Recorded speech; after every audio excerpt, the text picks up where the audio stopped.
घने जंगल के एक छोर पर बसा था एक सुंदर सा गांव, अजबगढ़। उसी गांव में रहता था योगेश।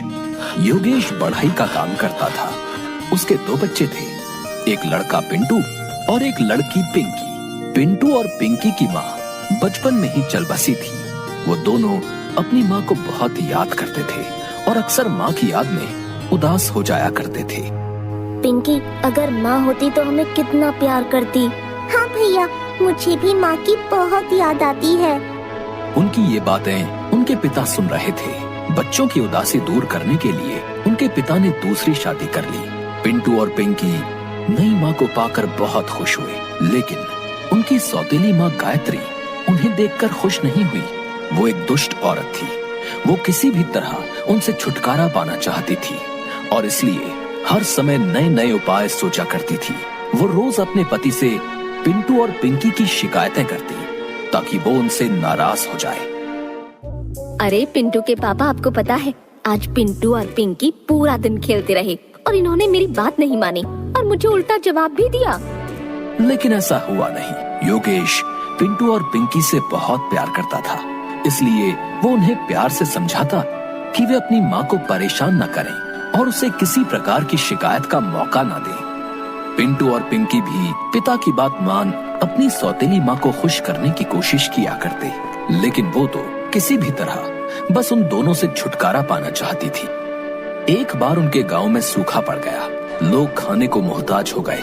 इस स्थिति में सौतेली माँ पिंटू और पिंकी से और ज्यादा चिढ़ने लगी। उन्हें खिलाना पिलाना उसे आफत लगने लगा।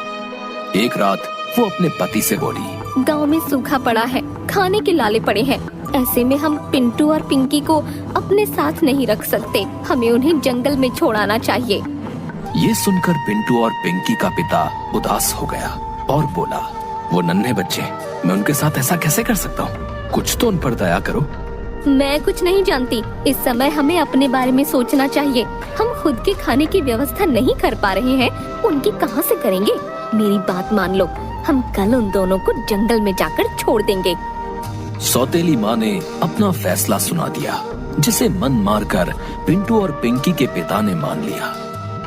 इन दोनों की बातें पिंटू ने सुन ली, जो उस समय जाग रहा था। वो तुरंत घर के आंगन में गया और वहाँ कोने में रखे डिब्बे से अपने कुछ कंचे अपने पास रख लिए।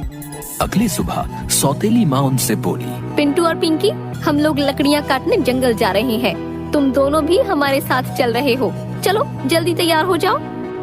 पिंटू और पिंकी जंगल जाने के लिए तैयार हो गए। पिंटू ने अपने कंचे अपनी पैंट की जेब में रख लिए। फिर सब जंगल के लिए निकल पड़े। जंगल में एक स्थान पर पहुंचकर सौतेली माँ बोली, पिंटू और पिंकी, तुम लोग यहीं रुको। हम लोग दूसरी जगह से लकड़ियाँ काट कर आते हैं। उनका पिता कुछ नहीं बोला, बस उदास आंखों से उन्हें देखता रहा। फिर उनकी सौतेली माँ के साथ वहाँ से चला गया। पिंटू और पिंकी वहीं उनका इंतजार करने लगे। शाम हो गई, अंधेरा छाने लगा, लेकिन उनके माता पिता नहीं लौटे। पिंकी डर के मारे रोने लगी। तब पिंटू उसे दिलासा देता हुआ बोला, पिंकी, डरो मत, मैं तुम्हें घर ले जाऊंगा। उसके बाद वो अपने द्वारा रास्ते में डाले गए कंचों को देखता हुआ पिंकी के साथ घर चला आया। जब उनके पिता ने दोनों को देखा तो दौड़कर उनके पास गया और उन्हें गले लगा लिया।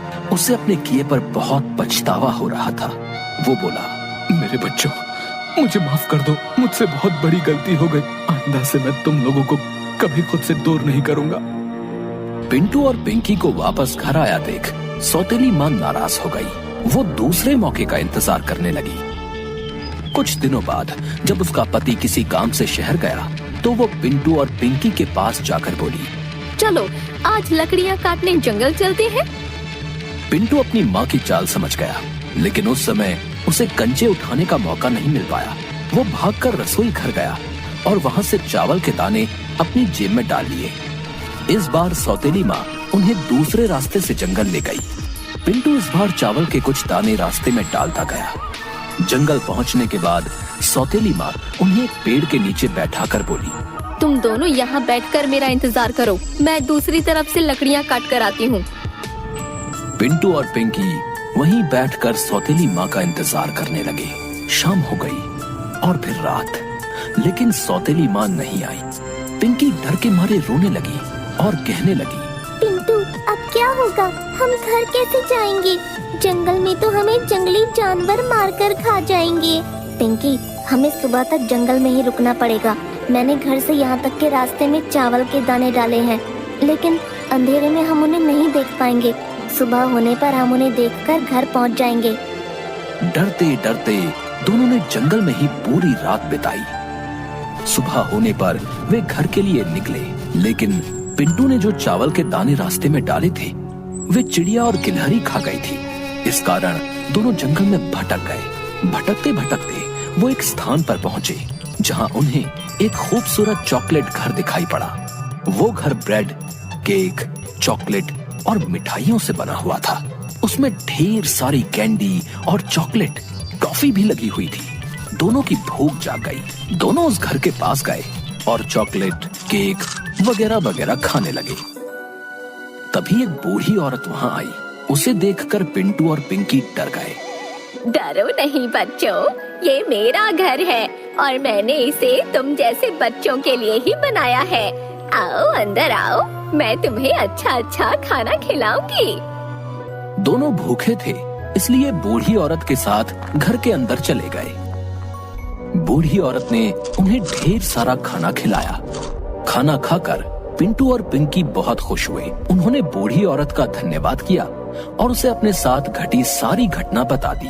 उन्होंने उसे बताया कि वो अपने घर का रास्ता भूल गए हैं और वे जंगल में भटक गए हैं। उन्होंने बूढ़ी औरत से पूछा, क्या आप हमें हमारे घर पहुंचा देंगी?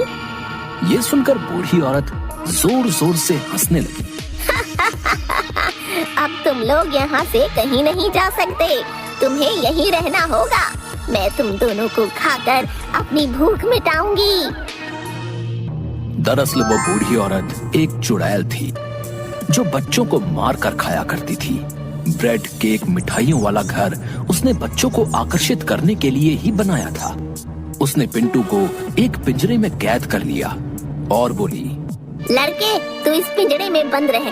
जब मोटा ताजा हो जाएगा तब तुझे खाऊंगी। पिंकी को उसने घर के काम में लगा दिया। पिंटू और पिंकी डर में जीने लगे। वो दोनों वहाँ से बाहर निकलने का उपाय भी सोचते रहते थे।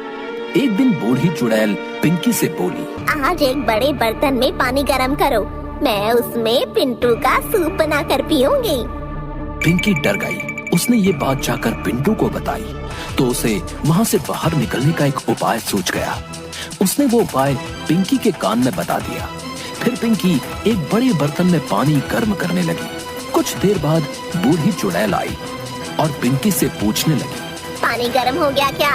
मैं इतनी छोटी सी हूँ और ये बर्तन इतना बड़ा, मैं इसमें झांक कर कैसे देखूं?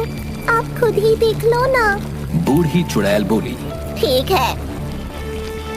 और एक स्टूल पर चढ़कर बर्तन में झांकने लगी। तभी पीछे से पिंकी ने उसे गर्म पानी के बर्तन में धक्का दे दिया। हाय हाय, जल गई, मर गई, बचाओ बचाओ। गर्म पानी में जलकर चुड़ैल मर गई। पिंकी ने पिंटू को आजाद कर दिया। पिंटू पिंकी से बोला, अब हमें बिना देर के यहाँ से बाहर निकल जाना चाहिए। भाई, मैंने यहाँ एक मटके में ढेर सारे सोने के सिक्के और हीरे जवाहरात देखे हैं। क्यों ना हम उनमें से कुछ अपने साथ ले चलें? इससे हमारी गरीबी दूर हो जाएगी और हम कभी भूखे नहीं रहेंगे। हमारे माता पिता भी हमें घर से नहीं निकालेंगे। दोनों सोने के कुछ सिक्के और हीरे जवाहरात एक थैले में डालकर घर से बाहर निकल गए। इधर उधर जंगल में भटकते हुए वे किसी तरह शाम ढले अपने घर पहुँच। वहाँ उन्होंने देखा कि उनका पिता घर के बाहर उदास बैठा हुआ है। वे जब पिता के पास पहुँचे तो उन्हें देखकर पिता रो पड़ा और उन्हें गले लगाते हुए बोला, मुझे माफ कर दो। मेरी वजह से तुम्हें इतनी परेशानी हुई। अब तुम्हें कोई परेशानी नहीं होगी। मैंने तुम्हारी सौतेली माँ को घर से निकाल दिया है। पिंटू और पिंकी ने अपने साथ घटी घटना पिता को बताई और उसे सोने के सिक्कों और हीरे जवाहरातों की थैली दी। उससे उनकी गरीबी दूर हो गई और वो खुशी खुशी रहने लगे।